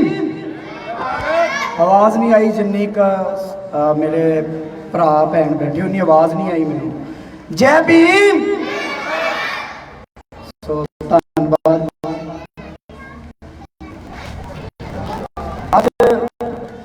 ਮੈਨੂੰ ਬੜੀ ਖੁਸ਼ੀ ਹੁੰਦੀ ਜਦੋਂ ਇੱਦਾਂ ਦੇ ਪ੍ਰੋਗਰਾਮਾਂ ਜਿੱਥੇ ਮੈਂ ਆਪਣੀਆਂ ਮਾਵਾਂ ਭੈਣਾਂ ਬੀਬੀਆਂ ਨੂੰ ਵੀ ਨਾਲ ਮੈਂ ਦੇਖਦਾ, ਪਰ ਇੱਕ ਗੱਲ ਦਾ ਅਫਸੋਸ ਜ਼ਰੂਰ ਰਹਿੰਦਾ ਵੀ ਉਹ ਪਿੱਛੇ ਲੁਕ ਜਾਂਦੀ ਆ, ਅੱਗੇ ਪਤਾ ਨਹੀਂ ਤਾਂ ਸਾਡੇ ਮੇਰੇ ਭਰਾ ਮੇਰੇ ਵੱਡੇ ਉਹਨਾਂ ਨੂੰ ਬਹਿਣ ਨਹੀਂ ਦਿੰਦੇ ਜਾਂ ਉਹ ਆਪ ਨਹੀਂ ਆਉਣਾ ਚਾਹੁੰਦੀਆਂ। ਜਦ ਕਿ ਬਾਬਾ ਸਾਹਿਬ ਨੇ ਔਰਤ ਨੂੰ ਸਭ ਤੋਂ ਵੱਡਾ ਦਰਜਾ, ਮੈਂ ਕਹਿੰਦਾ ਬਰਾਬਰਤਾ ਦਾ, ਉਹਨਾਂ ਨੇ ਦਿੱਤਾ। ਤੇ ਸਾਡਾ ਦੁਖਾਂਤ ਇਹੀ ਅੱਜ ਤੱਕ ਸਾਡੇ ਜਿੰਨੇ ਸਮਾਜਿਕ ਸਮਾਗਮ ਹੁੰਦੇ ਆ, ਅਸੀਂ ਇਸ ਸਮਾਜਿਕ ਬਰਾਬਰੀ ਦੀ ਗੱਲ ਤਾਂ ਕਰਦੇ ਆ, ਪਰ ਇੱਥੇ ਆ ਕੇ ਫਿਰ ਮਾਰ ਖਾਂਦੇ ਆ। ਸਾਡੀਆਂ ਬੀਬੀਆਂ ਚਾਹੇ ਚਲੋ ਗਿਣਤੀ 'ਚ ਘੱਟ ਵੀ, ਪਰ ਮੈਨੂੰ ਇਹ ਹੁੰਦਾ ਵੀ ਮਾਤਾ ਮੇਰੇ ਸਾਹਮਣੇ ਬੈਠੇ, ਮੈਨੂੰ ਬੜੀ ਖੁਸ਼ੀ ਹੁੰਦੀ, ਉਹਨਾਂ ਲਈ ਤਾੜੀਆਂ ਮਾਰੋ ਵੀ ਉਹ ਜ਼ਰੂਰ ਅੱਗੇ ਬੈਠੇ, ਬਾਕੀ ਪਿੱਛੇ ਬੈਠੀਆਂ। ਪਰ ਮੈਂ ਫਿਰ ਵੀ ਇਹਨਾਂ ਲਈ ਵੀ ਤਾੜੀਆਂ ਮਰਾਉਣੀਆਂ ਚਾਹੁੰਦਾ ਵੀ ਉਹ ਵੀ ਆਪਣੇ ਘਰ ਦੇ ਕੰਮ ਛੱਡ ਗਈਆਂ, ਕਿਉਂਕਿ ਕਈਆਂ ਨੂੰ ਥੱਲੇ ਸਾਸ ਬਹੂ ਤੋਂ ਫੁਰਸਤ ਨਹੀਂ ਮਿਲੀ। ਉਹਨਾਂ ਨੇ ਸੀਰੀਅਲ ਦੇਖਣੇ ਆ, ਕਿਸੇ ਨੇ ਫਿਲਮ ਦੇਖਣੀ ਆ, ਮੇਰੀਆਂ ਮਾਵਾਂ ਭੈਣਾਂ ਫਿਰ ਵੀ ਬੈਠੀਆਂ। ਸੋ ਪਹਿਲਾਂ ਤਾਂ ਮੈਂ ਪਿੰਡ ਦੀ ਨਗਰ ਪੰਚਾਇਤ ਨਗਰ ਨਿਵਾਸੀਆਂ ਦਾ ਧੰਨਵਾਦ ਵੀ ਕਰਦਾ ਤਹਿ ਦਿਲ ਦੀਆਂ ਗਹਿਰਾਈਆਂ ਤੋਂ ਕਿ ਸਾਨੂੰ ਮੌਕਾ ਦਿੱਤਾ ਕਿ ਇਦਾਂ ਦੇ ਲਾਕਡਾਊਨ ਦੇ ਬਾਵਜੂਦ ਵੀ ਆਪਾਂ ਛੋਟਾ ਜਿਹਾ ਪ੍ਰੋਗਰਾਮ ਕਰ ਪਾਏ ਆ। ਕਿਉਂਕਿ ਮੈਨੂੰ ਪਤਾ ਹੈ ਜਦੋਂ ਇਹਨਾਂ ਪ੍ਰੋਗਰਾਮਾਂ ਦੇ ਵਿੱਚ ਆਪਾਂ ਲੋਕਾਂ ਨੂੰ ਸੱਦਣਾ ਹੁੰਦਾ ਤਾਂ ਬੜਾ ਔਖਾ ਲੱਗਦਾ, ਪਰ ਇੱਥੇ ਮੈਨੂੰ ਇੰਨਾ ਯਕੀਨ ਹੁੰਦਾ ਵੀ ਜਿੱਥੇ ਬਾਬਾ ਸਾਹਿਬ ਦੇ ਵੰਸ਼ ਦੀ ਗੱਲ ਆਉਂਦੀ ਨਾ, ਹਰ ਇੱਕ ਦੀ ਇੱਕ ਤਾਂਘ ਹੁੰਦੀ ਦਿਲ 'ਚ ਵੀ ਯਾਰ ਚਲੋ ਬਾਬਾ ਸਾਹਿਬ ਨੂੰ ਦੇਖਣ ਦਾ ਜਾਂ ਮਿਲਣ ਦਾ ਮੌਕਾ ਨਹੀਂ ਮਿਲਿਆ ਤਾਂ ਉਹਨਾਂ ਦੇ ਪਰਿਵਾਰ ਦੇ ਮੈਂਬਰ ਨੂੰ ਤਾਂ ਜ਼ਰੂਰ ਦੇਖ ਲਈਏ। ਤਾਂ ਮੈਂ ਜ਼ਿਆਦਾ ਗੱਲਾਂ ਨਹੀਂ ਕਰਾਂਗਾ, ਪਰ ਮੈਂ ਥੋੜ੍ਹੀਆਂ ਜਿਹੀ ਗੱਲਾਂ, ਕਿਉਂਕਿ ਅੱਜ ਜਿਹੜੇ ਹਾਲਾਤ ਚੱਲਦੇ ਆ, ਅਸੀਂ ਸੰਵਿਧਾਨ ਦੀ ਗੱਲ ਕਰਦੇ ਆ। ਕੀ ਤੁਹਾਨੂੰ ਇਹ ਤਾਂ ਪਤਾ ਆ ਵੀ ਇਹ ਜਿਹੜਾ ਸੰਵਿਧਾਨ 2 ਸਾਲ 11 ਮਹੀਨੇ ਤੇ 18 ਦਿਨ 'ਚ ਬਣਿਆ ਜੀ, ਕਿਹਾ ਜਾਂਦਾ ਇਤਿਹਾਸ 'ਚ, ਪਰ ਤੁਹਾਨੂੰ ਪਤਾ ਆ ਵੀ ਇਸ ਸੰਵਿਧਾਨ ਤੋਂ ਪਹਿਲਾਂ ਵੀ ਇੱਕ ਸੰਵਿਧਾਨ ਬਣਾਉਣ ਦੀ ਕੋਸ਼ਿਸ਼ ਕੀਤੀ ਗਈ ਸੀ। ਇਸ ਸੰਵਿਧਾਨ ਜੋ ਮੌਜੂਦਾ ਸੰਵਿਧਾਨ ਆ, ਜਿਹੜਾ 26 ਜਨਵਰੀ 1950 ਨੂੰ ਪੂਰਨ ਰੂਪ 'ਚ ਲਾਗੂ ਹੋਇਆ, ਉਹਦੇ ਤੋਂ ਪਹਿਲਾਂ ਇੱਕ ਸੰਵਿਧਾਨ ਬਣਾਉਣ ਦੀ ਕੋਸ਼ਿਸ਼ ਕੀਤੀ ਗਈ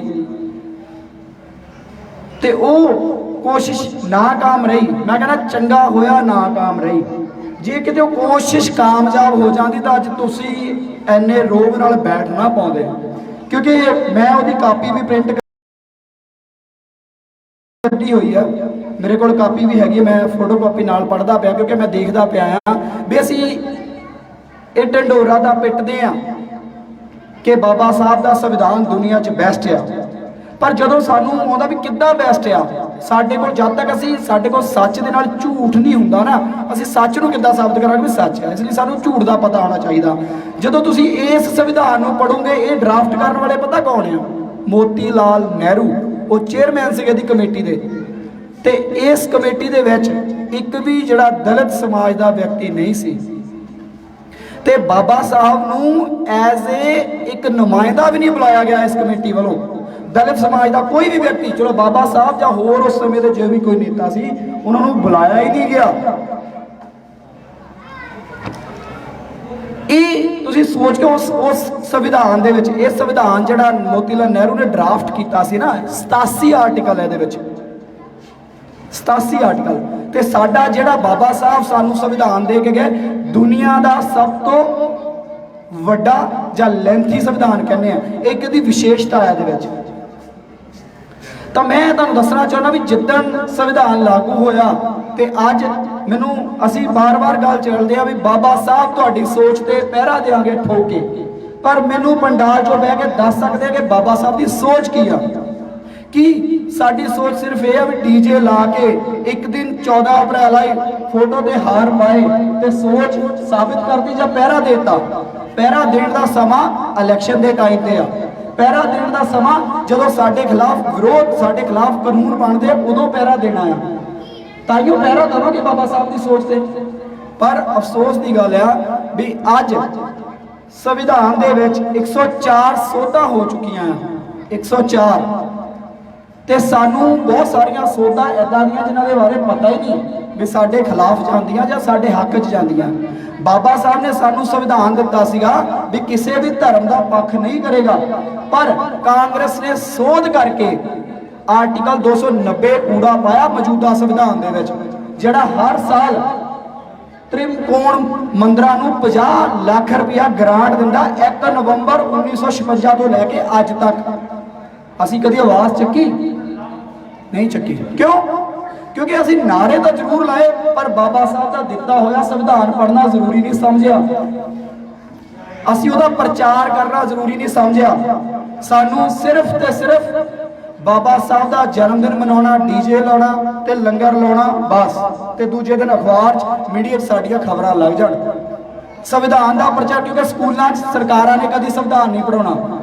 ਹੁਣ ਮੈਂ ਇੱਕ ਹੋਰ ਕਹਿੰਦਾ ਨਾ, ਇੱਕ ਆਰਟੀਕਲ 48 ਆ ਭਾਰਤੀ ਸੰਵਿਧਾਨ ਦਾ ਮੌਜੂਦਾ ਦਾ, ਉਹਦੀ ਐਂਡਲੀ ਲਾਈਨ ਤੇ ਲਿਖਿਆ ਆ ਵੀ ਸਰਕਾਰ ਗਾਵਾਂ ਮਾਰਨ ਤੇ ਪਾਬੰਦੀ ਲਾਏਗੀ।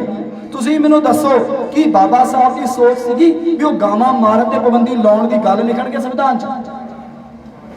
ਬਾਬਾ ਸਾਹਿਬ ਲਿਖਦੇ ਫਿਰ ਮੱਝਾਂ ਮਾਰਨ ਤੇ ਪਾਬੰਦੀ ਵੀ ਲਾਉਂਦੇ, ਉਹ ਗਾਵਾਂ ਤੇ ਕਿਉਂ ਸੂਰ ਮਾਰਨ ਤੇ ਪਾਬੰਦੀ ਵੀ ਲਗਾਉਂਦੇ। ਬੱਕਰੇ ਛਤਰਾ ਦਿੱਤਾ ਜਾਂਦਾ ਪਿੰਡਾਂ 'ਚ, ਆਪਾਂ ਕਿਵੇਂ ਦੇਦੇ ਹੋ ਮੈਨੂੰ ਪਤਾ, ਸਾਡੇ ਪਿੰਡਾਂ 'ਚ ਸਿੱਧ ਬਲੀ ਦੇ ਕਰਦੇ ਆ, ਉੱਥੇ ਬੱਕਰੇ ਛਤਰੇ ਦੀ ਬਲੀ ਦਿੱਤੀ ਜਾਂਦੀ ਆ। ਫਿਰ ਬਾਬਾ ਸਾਹਿਬ ਨੇ ਉਹਨਾਂ ਨੂੰ ਮਾਰਨ ਦੀ ਪਾਬੰਦੀ ਕਿਉਂ ਨਹੀਂ ਕੀਤੀ? ਕਿਉਂਕਿ ਇਹ ਆਰਟੀਕਲ ਬਾਬਾ ਸਾਹਿਬ ਨਹੀਂ ਪਾਉਣਾ ਚਾਹੁੰਦੇ ਸੀ, ਪਰ ਫਿਰ ਵੀ ਕਾਂਗਰਸ ਨੇ ਇਹਨੂੰ ਫੰਡਾਮੈਂਟਲ ਰਾਈਟ ਰਖਵਾਉਣਾ ਸੀ। ਪਰ ਬਾਬਾ ਸਾਹਿਬ ਨੇ ਆਪਣੀਆਂ ਦਲੀਲਾਂ ਦੇ ਨਾਲ, ਆਪਣੀ ਬੁੱਧੀਦਮ ਦੇ ਨਾਲ ਉਹਨੂੰ ਡਾਇਰੈਕਟਿਵ ਪ੍ਰਿੰਸੀਪਲ 'ਚ ਪਾਇਆ, ਫੰਡਾਮੈਂਟਲ ਰਾਈਟ 'ਚ ਨਹੀਂ ਪੈਣ ਦਿੱਤਾ। ਇਹ ਗੱਲ ਯਾਦ ਰੱਖੋ, ਜੇ ਉਹ ਆਰਟੀਕਲ ਕਿਤੇ ਕਾਂਗਰਸ ਦੀ ਮਨਸ਼ਾ ਦੇ ਅਕੋਰਡਿੰਗਲੀ ਫੰਡਾਮੈਂਟਲ ਰਾਈਟ ਬਣ ਜਾਂਦਾ, ਪਤਾ ਕੀ ਹੋਣਾ ਸੀ? ਤੁਹਾਡੇ ਘਰ ਕਿਸੇ ਨੇ ਵੀ ਬੀਫ ਸੱਟ ਦਿੱਤਾ, ਤੁਹਾਨੂੰ ਲੋਕਾਂ ਨੇ ਕੁੱਟ-ਕੁੱਟ ਮਾਰ ਦੇਣਾ, ਤੇ SC ST ਐਕਟ ਦਾ ਤੁਹਾਨੂੰ ਪਤਾ ਲੱਗਦਾ ਨਹੀਂ ਛੇਤੀ। ਜੇ ਸਾਨੂੰ ਕੋਈ ਚੂੜਾ ਚਮਾਰ ਸਾਨੂੰ ਕਹਿ ਦਿੰਦਾ, ਸੁਪਰੀਮ ਕੋਰਟ ਇਹ ਕਹਿੰਦੀ ਵੀ ਜਦੋਂ ਤੁਹਾਡੇ ਘਰ 'ਚ ਕਿਸੇ ਨੇ ਆ ਕੇ ਕਿਹਾ ਜੀ ਉੱਥੇ ਤੁਹਾਡੀ ਐਟਰੋਸਿਟੀ ਨਹੀਂ ਲੱਗਣੀ, ਜਦੋਂ ਪਬਲਿਕਲੀ ਕਹੂਗਾ ਉਦੋਂ ਹੀ ਲੱਗਣੀ ਹੈ। ਸਾਡੇ ਨਾਲ ਫੋਨ ਤੇ ਗੱਲ ਕਰਦਾ ਜੀ, ਉਹ ਨਹੀਂ ਹੈਗੀ। ਜੇ ਉਹ ਰਿਕਾਰਡਿੰਗ ਕਰਕੇ ਲੋਕਾਂ ਨੂੰ ਪਾਇਆ ਜਾਂਦਾ ਉਦੋਂ, ਮਤਲਬ ਪੈਮਾਨੇ ਬਦਲ ਰਹੇ ਨੇ ਉਸ ਸੰਵਿਧਾਨ ਦੀ। ਅਸੀਂ ਸੰਵਿਧਾਨ ਦੀ ਗੱਲ ਕਰਦੇ, ਮੈਂ ਬਾਰ-ਬਾਰ ਕਹਿ ਰਿਹਾ, ਸਕੂਲਾਂ ਦੇ ਵਿੱਚ ਸੰਵਿਧਾਨ ਕਦੀ ਨਹੀਂ ਪੜਾਇਆ ਜਾਂਦਾ। ਤੁਹਾਨੂੰ ਪਤਾ ਵੀ ਜਦੋਂ ਸੰਵਿਧਾਨ ਬਣਾਇਆ ਉਦੋਂ 395 ਆਰਟੀਕਲ ਸੀਗੇ, ਤੇ ਅੱਜ ਕਿੰਨੇ ਹੋ ਗਏ ਮੈਨੂੰ ਦੱਸ ਸਕਦਾ ਕੋਈ? ਅਸੀਂ ਸੰਵਿਧਾਨ ਨੂੰ ਬਚਾਉਣ ਦੀਆਂ ਗੱਲਾਂ ਕਰ ਰਹੇ ਹਾਂ। ਅੱਜ ਸੰਵਿਧਾਨ ਦੇ ਮੌਜੂਦਾ ਦੇ ਆਰਟੀਕਲ ਕਿੰਨੇ ਆ? 448 ਪਲੱਸ ਆਰਟੀਕਲ ਹੋ ਚੁੱਕੇ ਆ, ਤੇ ਜਦੋਂ ਬਾਬਾ ਸਾਹਿਬ ਨੇ ਬਣਾਇਆ ਉਦੋਂ 395 ਸੀ। ਤੇ ਜਦੋਂ ਅਨੁਸੂਚੀਆਂ ਦੀ ਗੱਲ ਕਰਦੇ ਆ, ਬਾਬਾ ਸਾਹਿਬ ਦੇ ਦੇਖੋ, ਤੁਸੀਂ ਬਹੁਤੇ ਸੰਵਿਧਾਨ ਦੇਖੋਗੇ ਉਹਦੀ 8ਵੀਂ ਅਨੁਸੂਚੀ ਦੇ ਬਾਬਾ ਸਾਹਿਬ ਉਹਨਾਂ ਦੇ ਕਮੇਟੀ ਮੈਂਬਰਾਂ ਦੇ ਸਿਗਨੇਚਰ ਆ। ਅੱਜ ਉਹਦੀਆਂ 12 ਅਨੁਸੂਚੀਆਂ ਹੋ ਚੁੱਕੀਆਂ, 12ਵੀਂ ਦੇ ਐਂਡ ਤੇ ਸਿਗਨੇਚਰ ਨਹੀਂ ਕਦੀ ਆਏ, ਉਹ 8ਵੀਂ ਤੋਂ ਬਾਅਦ ਸਿਗਨੇਚਰ ਆਉਂਦੇ ਆ, ਕਿਉਂਕਿ ਜਿੱਥੇ ਭਾਸ਼ਾਵਾਂ ਵਾਲੀ ਸੂਚੀ ਮੁੱਕਦੀ ਆ ਉਹਦੇ ਬਾਅਦ ਉਹ ਸਾਈਨ ਹੋਏ ਆ ਸਾਰੇ ਮੈਂਬਰਾਂ ਦੇ। ਉਹ ਅਨੁਸੂਚੀਆਂ ਸਰਕਾਰਾਂ ਨੇ ਆਪਣੀ ਮਰਜ਼ੀ ਦੇ ਨਾਲ ਐਡ ਕੀਤੀਆਂ, ਪਰ ਅਸੀਂ ਇਹਦਾ ਢੰਡੋਰਾ ਪਿੱਟਦੇ ਆ ਵੀ ਬਾਬਾ ਸਾਹਿਬ ਤੁਹਾਡੀ ਸੋਚ ਤੇ ਪਹਿਰਾ ਦੇ ਆਗੇ ਠੋਕੇ, ਪਰ ਸੋਚ ਨੂੰ ਜਾਣਨਾ ਕਦੀ ਮੁਨਾਸਬ ਨਹੀਂ ਸਮਝਿਆ। ਅਸੀਂ ਗੁਰੂ ਰਵਿਦਾਸ ਜੀ ਨੂੰ ਵੀ ਕਹਿੰਦੇ, ਗੁਰੂ ਜੀ ਤੁਹਾਡੀ ਸੋਚ ਤੇ ਪਹਿਰਾ ਦੇ ਆਗੇ ਠੋਕੇ, ਪਰ ਗੁਰੂ ਜੀ ਨੇ ਸਾਨੂੰ ਬੇਗਮਪੁਰਾ ਵਸਾਉਣ ਨੂੰ ਕਿਹਾ। ਅਸੀਂ ਕੀ ਵਸਾਇਆ? ਅਸੀਂ ਬੇਗਮਪੁਰੇ ਵਸਾਉਣ ਦੇ ਰਾਹ ਵੀ ਨਹੀਂ ਪਏ। ਬੇਗਮਪੁਰਾ ਤਾਂ ਇੱਕ ਪਾਸੇ ਸਾਡਾ ਸਾਨੂੰ ਰਾਹ ਦਾ ਵੀ ਨਹੀਂ ਪਤਾ ਲੱਗਾ ਵੀ ਮੰਜ਼ਿਲ ਉਹਦੀ ਕਿੱਥੇ ਤਾਂ ਜਾਵਾਂਗੇ, ਰਾਸਤੇ ਦਾ ਪਤਾ ਹੋਏਗਾ। ਸੋ ਇਹਦੇ ਨਾਲ ਜਿਹੜੀਆਂ ਮੈਂ ਕਈ ਗੱਲਾਂ ਛੋਟੀਆਂ-ਛੋਟੀਆਂ ਹੋਰ ਮੈਂ ਇਹ ਵੀ ਦੱਸਣਾ ਚਾਹੁੰਦਾ ਵੀ ਪਿਛਲੇ 7 ਸਾਲਾਂ ਦੇ ਵਿੱਚ ਸਭ ਤੋਂ ਵੱਧ ਕ੍ਰਾਈਮ ਜਿਹੜੇ ਵਧੇ ਉਹ SC ST ਦੇ ਖਿਲਾਫ ਵਧੇ ਆ। ਜਿਹੜਾ national commission crime bureau reporter ਹੈਗਾ, ਉਹਦੀ ਵੈਬਸਾਈਟ ਤੇ ਜਾ ਕੇ ਦੇਖੋ, 37% ਤੋਂ ਵੱਧ ਜਿਹੜੇ ਕ੍ਰਾਈਮ ਆ ਸ਼ਡਿਊਲ ਕਾਸਟ ਦੇ ਪਿਛਲੇ 5-7 ਸਾਲਾਂ 'ਚ ਵਧਿਆ। 37% ਬਹੁਤ ਹੁੰਦੇ ਆ। ਤੇ ਸਭ ਤੋਂ ਵੱਧ ਰੇਪ ਪਿਛਲੇ 7 ਸਾਲਾਂ 'ਚ ਸ਼ਡਿਊਲ ਕਾਸਟ ਔਰਤਾਂ ਦੇ ਵਿਰੁੱਧ ਹੋਏ ਆ। ਇਹ ਕੀ ਆ? ਕੀ ਉਹ ਸੰਵਿਧਾਨ ਨੂੰ ਲਾਗੂ ਕਰ ਰਹੇ ਆ? ਅਸੀਂ ਪ੍ਰੋਗਰਾਮ ਤੁਸੀਂ ਕਰਾਉਣਾ, ਅਸੀਂ ਬੋਲ ਕੇ ਚਲੇ ਜਾਣਾ, ਅੱਧਿਆਂ ਨੇ ਸੁਣਨਾ, ਅੱਧਿਆਂ ਨੇ ਨਹੀਂ ਸੁਣਨਾ, ਪਰ ਗੱਲ ਫਿਰ ਉਹੀ ਆਉਂਦੀ ਆ ਵੀ ਅਸੀਂ ਬਾਬਾ ਸਾਹਿਬ ਨੂੰ ਕਿੰਨਾ ਮੰਨਦੇ ਤੇ ਕਿੰਨਾ ਪੜ੍ਹਦੇ ਆ। ਬਾਬਾ ਸਾਹਿਬ ਨੇ ਆਪਣੇ ਵੋਲੀਅਮ ਦਿੱਤੇ ਸਾਨੂੰ।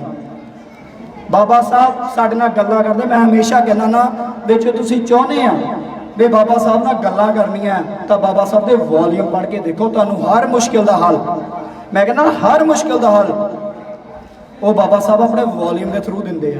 ਪਰ ਅਫਸੋਸ ਦੀ ਗੱਲ ਇਹ ਆ ਵੀ ਸਾਡੇ ਬੱਚਿਆਂ ਨੂੰ, ਮੈਂ ਕੁਝ ਸਵਾਲ ਆ ਮੇਰੇ ਬੱਚਿਆਂ ਨੂੰ ਜਾਂ ਵੱਡਿਆਂ ਨੂੰ, ਬਾਬਾ ਸਾਹਿਬ ਦੇ ਕੁੱਲ ਕਿੰਨੇ ਬੱਚੇ ਹੋਏ ਜੀ? ਬਾਬਾ ਸਾਹਿਬ ਦੇ ਕੁੱਲ ਬੱਚੇ ਕਿੰਨੇ ਹੋਏ ਆ?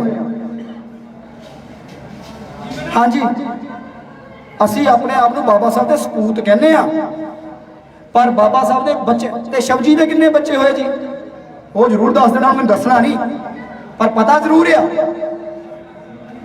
क्योंकि वो तो सानू पता है ना भी कार्तिके ते गणेश, क्योंकि टीवी वाले ने दिखा दिखा के इन्ना को ना पॉपूलर कर दिता भी सानू शिवजी के बच्चों का तो पता है, पर सानू बाबा साहब के बच्चों का नहीं पता बच्चे किन्ने सीगे।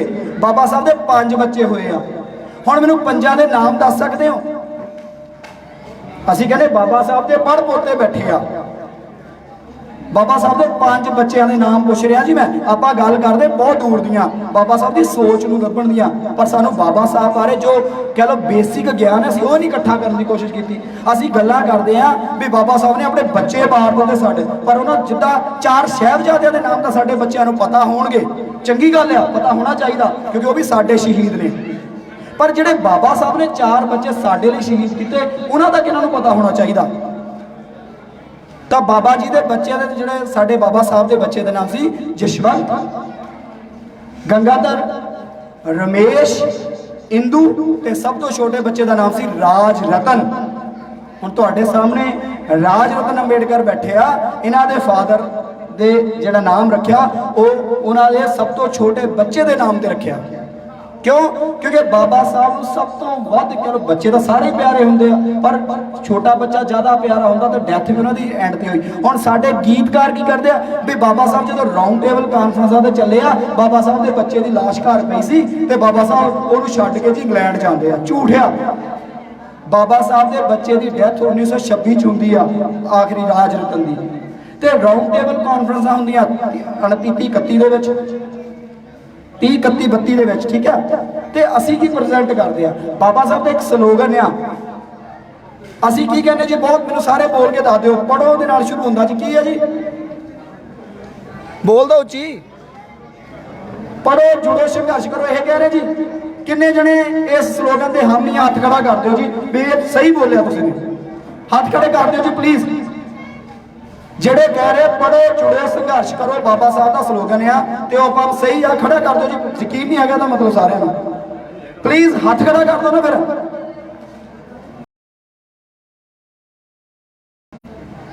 ਹੁਣ ਮੈਂ ਦੱਸਣਾ ਚਾਹੁੰਦਾ ਤੁਸੀਂ ਸਾਰੇ ਗਲਤ ਹੋ।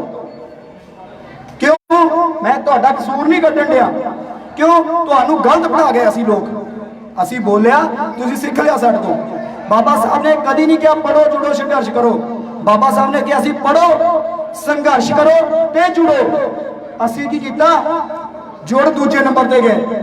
ਬਾਬਾ ਸਾਹਿਬ ਨੇ ਜੁੜੋ ਤੀਜੇ ਨੰਬਰ ਤੇ ਕਿਹਾ। ਮੈਂ ਵੋਲੀਅਮ ਦੱਸ ਦਿੰਦਾ ਬਾਬਾ ਸਾਹਿਬ ਦਾ। ਤੀਜਾ ਵੋਲੀਅਮ 17ਵੇਂ ਦਾ ਭਾਗ 17, ਜਿਹੜਾ ਬਾਬਾ ਸਾਹਿਬ ਦੇ 17 ਵੋਲੀਅਮ ਅੰਗਰੇਜ਼ੀ ਦੇ ਵਿੱਚ, ਤੇ 17ਵੇਂ ਦੇ 3 ਪਾਰਟ ਆ।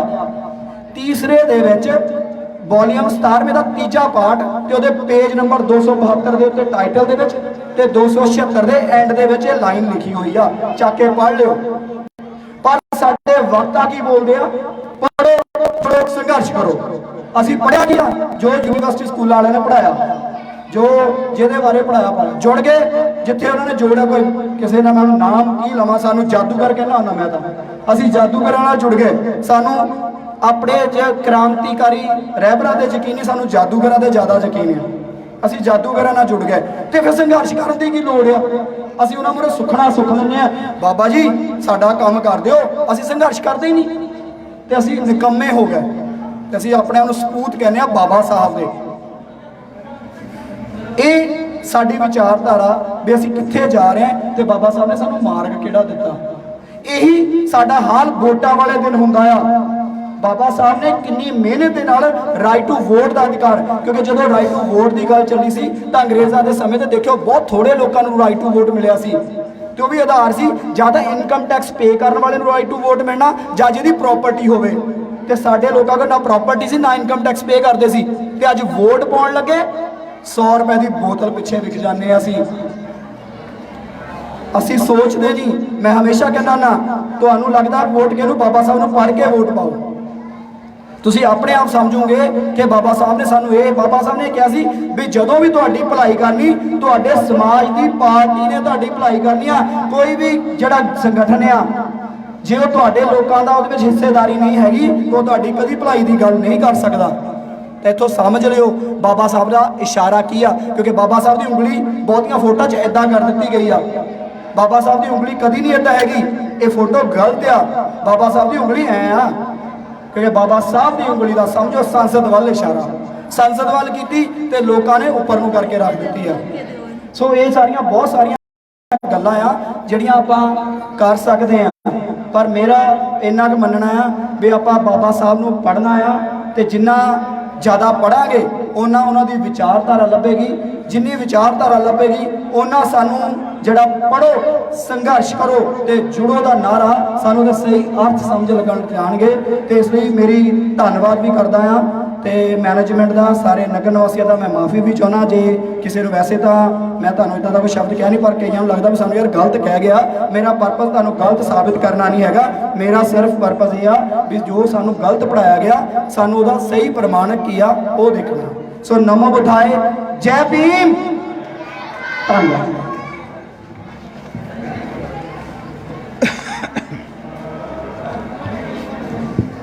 ये सन डॉक्टर इंद्रजीत कजला जी, जिन्हों ने भारतीय संविधान का पंजाबी रूपांतर किया है। बड़ी मेहनत की है इन्होंने भारतीय संविधान के उत्ते, बड़ी घोख करके फिर उन्होंने वह पंजाबी रूपांतर किया। सो साडी लाइब्रेरी के विच भी इन्हां दीयां जिहड़ियां किताबां वो पईयां।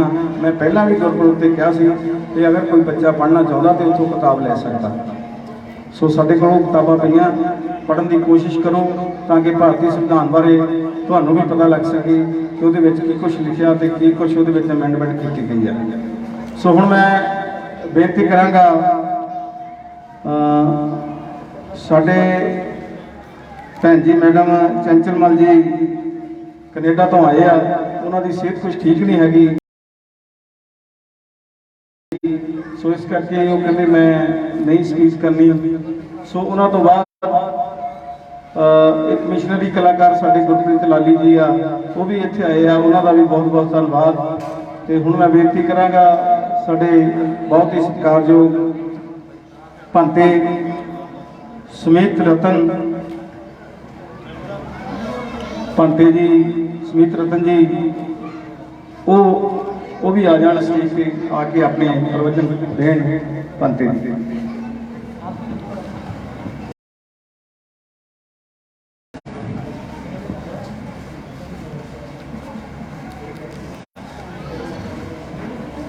सर्वप्रथम महाभेषज गुरु तथागत भगवान बुद्ध को नमन करते हुए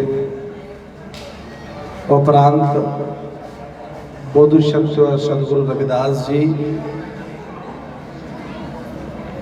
सदगुरु कबीर साहिब, बोधिसत्व बाबा साहब डॉक्टर बी आर अम्बेडकर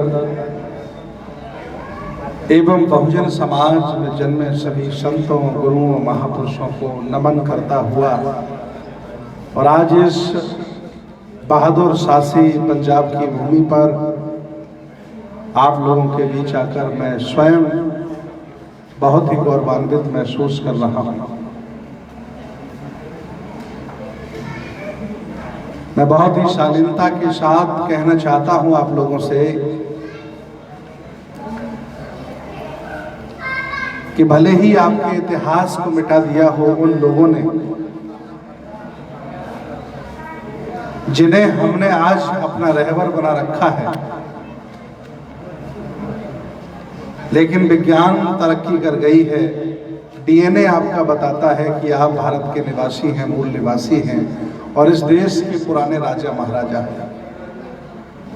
अलग विषय है कि आपने सामाजिक गुलामी स्वीकार कर ली हो उनकी, अलग विषय है कि आपने राजनीतिक गुलामी स्वीकार कर ली हो, धार्मिक गुलामी स्वीकार कर ली हो, मानसिक गुलामी स्वीकार कर ली हो, लेकिन इतिहास गवाह है, विश्व इतिहास गवाह है कि आप कोई छोटे नीचे अछूत लोग नहीं, इस भारत के पुराने राजा महाराजा हो, ये इतिहास बताता है।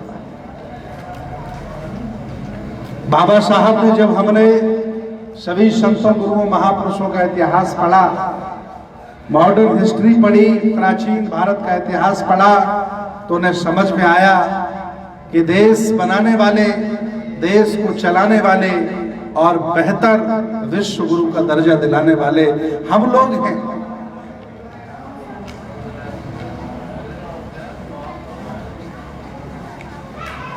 और हम लोगों के सीधाई का, हम लोगों के सीधेपन का नाजायज फायदा उठाया चतुर चालाक लोगों ने। हम लोगों को जातियों में बांटा, हम लोगों को अलग अलग व्यवस्थाओं में बांटा और बांट करके हमें छोटा बना दिया और कम संख्या के लोग देश पर काबिज हो गए और हम बहुसंख्यक लोग 85 मान्यवर साहब कहते थे, लेनिन जगदेव प्रसाद जी 90 कहते थे और हम सब के सब गुलाम हो गए।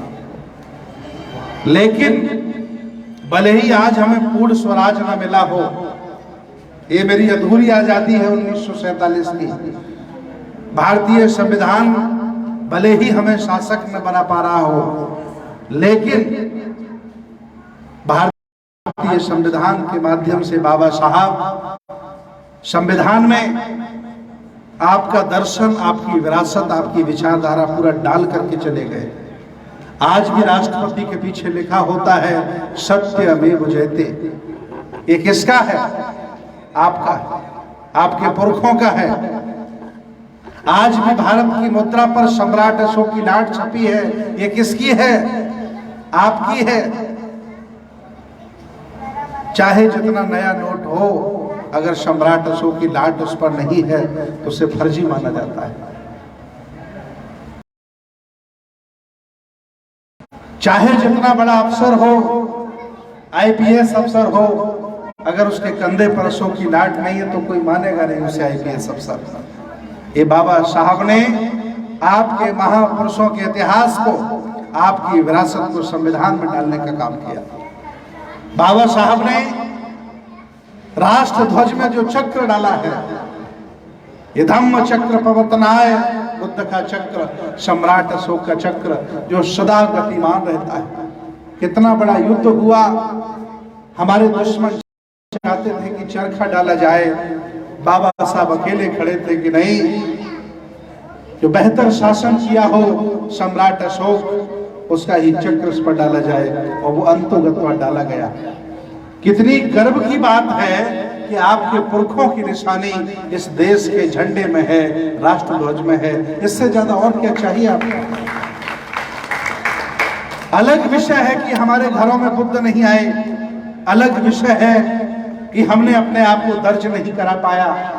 मैं जब श्रीलंका जाता हूं, थाईलैंड जाता हूं, इंडिया से बाहर किसी भी देश में बड़े बड़े फंक्शनों में मैं जाता हूं, विदेशों में, आप सोशल मीडिया पे देख सकते हैं, तो पूछते हैं वो लोग कि भंते जी इतनी मेहनत आप कर रहे हो, फिर भी 1% बुद्धिस्ट नहीं है भारत में, क्या हो गया तुम्हें? तो मेरा ये सर शर्म से झुक जाता है और मुझे सिर्फ रोना आता है कि क्या करें, बुद्ध की विचारधारा से जुड़े लोग करोड़ों हैं, लेकिन लिखित में कोई बौद्ध नहीं। आखिर इस समस्या का समाधान हम नहीं करेंगे तो कौन करेगा? या तो उसी सड़ी गली व्यवस्था में अपने आप को बनाए रखिए, या फिर बाबा साहब को आप मसीहा मानते हो तो उनकी बात मानिए और अपने आप को अंतर्राष्ट्रीय बनाइए। बाबा साहब आगरा आए, भाषण दे रहे थे, उनकी आंखों में आंसू थे और कह रहे थे कि भारत के लोगों, अलग अलग जातियों में बटे लोगों, अगर तुम्हें कोई सताता है, दबाता है, मारता है, तो तुम्हारी आवाज विधानसभा में उठेगी, तुम्हारी आवाज संसद भवन में उठेगी, डीएम या मुख्यमंत्री तुम्हारी समस्याओं का समाधान करेगा। अगर तुम बुद्ध के अनुयायी बन गए तो पूरी दुनिया तुम्हारे साथ खड़ी हो जाएगी और तुम अंतरराष्ट्रीय बन जाओगे। सिख परंपरा के 10 गुरुओं को हमने पढ़ा है, सदगुरु रविदास को हमने पढ़ा है। क्योंकि बुद्ध की जो श्रृंखला है, उस श्रृंखला में बहुत संतों का जन्म हुआ है। मैं जितना सम्मान बुद्ध का करता हूं, उतना ही सम्मान सदगुरु रविदास का करता हूं। वो रहे होंगे बुरे लोग जिन्होंने हमारे गुरुओं के बारे में कुछ गलत सलत कहा होगा।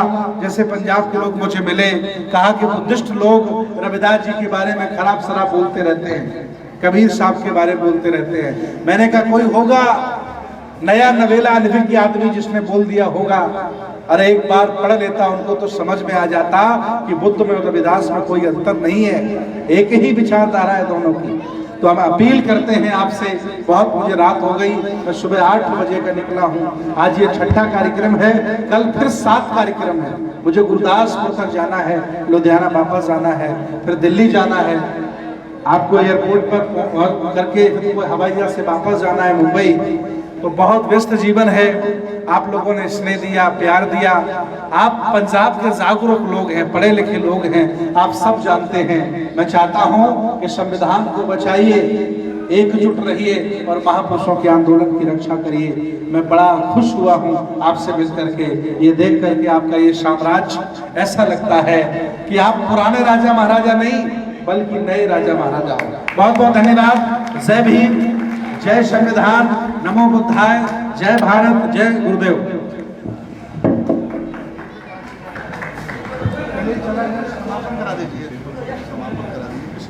अच्छा, ਇਹ ਸਨ ਭਗਤੇ ਜੀ ਜਿਨ੍ਹਾਂ ਨੇ ਬਹੁਤ ਹੀ ਵਧੀਆ ਵਿਚਾਰ ਪੇਸ਼ ਕੀਤੇ। ਸੋ ਹੁਣ ਮੈਂ ਕੁਲਵਿੰਦਰ ਜੀ ਆਉਂਗੇ ਨਾ, ਹੈ ਠੀਕ ਹੈ, ਫਿਰ ਬੱਬੂ ਆ ਜਾ। ਸੋ ਸਾਰੇ ਸਾਥੀਆਂ ਦਾ ਬਹੁਤ ਬਹੁਤ ਧੰਨਵਾਦ ਜਿਹੜੇ ਵੀ ਅੱਜ ਦੇ ਇਸ ਪ੍ਰੋਗਰਾਮ ਦੇ ਵਿੱਚ ਸ਼ਿਰਕਤ ਕੀਤੀ ਹੈ। ਸੋ ਬਹੁਜਨ ਸਮਾਜ ਪਾਰਟੀ ਯੂਨਿਟ ਬਾਠਕਲਾਂ ਸਾਰੀਆਂ ਹੀ ਸੰਗਤਾਂ ਨੇ ਚਾਹ ਦੇ ਲੰਗਰ ਚੱਲਣੇ ਆ। ਅਸੀਂ ਧੰਨਵਾਦੀ ਹਾਂ ਰਮੇਸ਼ ਬੰਗੜ ਜੀ ਦੇ, ਤੇ ਉਹਨਾਂ ਦੇ ਨਾਲ ਹੀ ਸਾਡੇ ਗੁਰਪ੍ਰੀਤ ਲਾਲੀ ਜੀ ਮਿਸ਼ਨਰੀ ਕਲਾਕਾਰ ਆਏ, ਉਹਨਾਂ ਦਾ ਬਹੁਤ ਬਹੁਤ ਧੰਨਵਾਦ। Bahujan Samaj party unit Bathkalan, doctor Bhimrao educational welfare society Bathkala, Guru Ravidas Bhawan प्रबंधक कमेटी बाठकला, बाबा सैयद अली प्रबंधक कमेटी बाठकला, बाबा बोड़ा वाले कमेटी बाठकला ते होर भी जिन्नियां कमेटियां ने पिंड दियां, उन्हां सारियां दा बहुत बहुत धन्नवाद जिन्हां ने इस प्रोग्राम दे विच सहयोग दिता, ते पिंड दे समूचे नौजवान साथियां दा बहुत बहुत धन्नवाद जिन्हां ने अज दे इस प्रोग्राम दे विच बहुत बहुत धन्यवाद जिन्हों ने अज इस प्रोग्राम के विच साडा साथ दिता। सो भगवंते सज्जनों को बेनती है, सरपंच साहब इधर आओ, इधर आ जाओ, देवराज जी, सारे साथी इधर आ जाए। सरपंच साहब आओ, चलो इधर कर लो, सामने कर लो। साडे बहुत ही सत्कारयोग हेड ग्रंथी साडे बाबा जी धर्मदास जी, पहला राज रतन अंबेडकर जी नूं, फिर भांते जी नूं, ते उन्हां तों बाद दूसरे भांते जी नूं, फिर बीबी चैंचल मल जी लुधियाणे वाले उन्हां नूं, ते हाँ जी उत्थे चलो लै चलो नाल लै चलो। साढ़े बहुत ही सत्कारयोग चीफ गेस्ट श्री राज रतन अंबेडकर जी, उन्होंने पिंड बाठकला के वालों श्रोपाव दे के सम्मान किया जा रहा है। सो साडे सरपंच साहब, साडे बाबा जी, साडे यूनिट के सोसाइटी के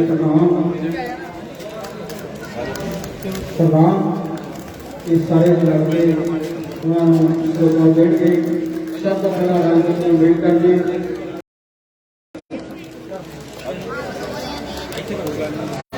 पंते जी, उन्होंने बाद राजनीति अंबेडकर जी, उन्होंने बाद डॉक्टर अमरजीत कटला जी, डॉक्टर कटला जी, मैडम कैंसिल मल कनेडा, मैडम कैंसिल मल कनेडा, दूसरी बलबीर मंड, बलबीर मंड बलबीर मंड जी, नाल संघे जी उन्होंने भी किया होगा संघे जी,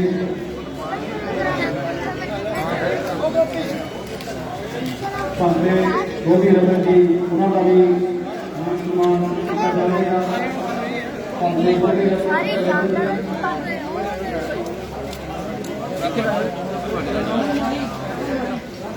हाँ जी रमन माही अंकल जी इधर देखो रमन माही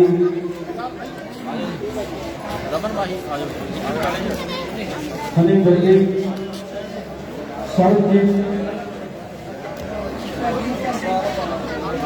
हनी बल्ली सरजीत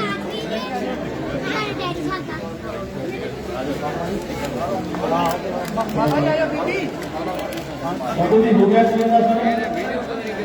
बाबू जी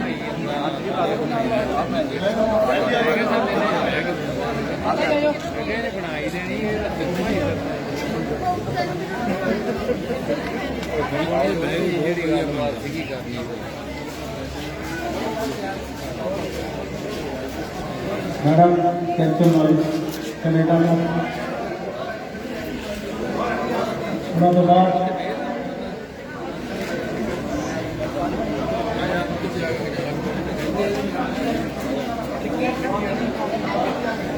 वाली मिशनरी कलाकार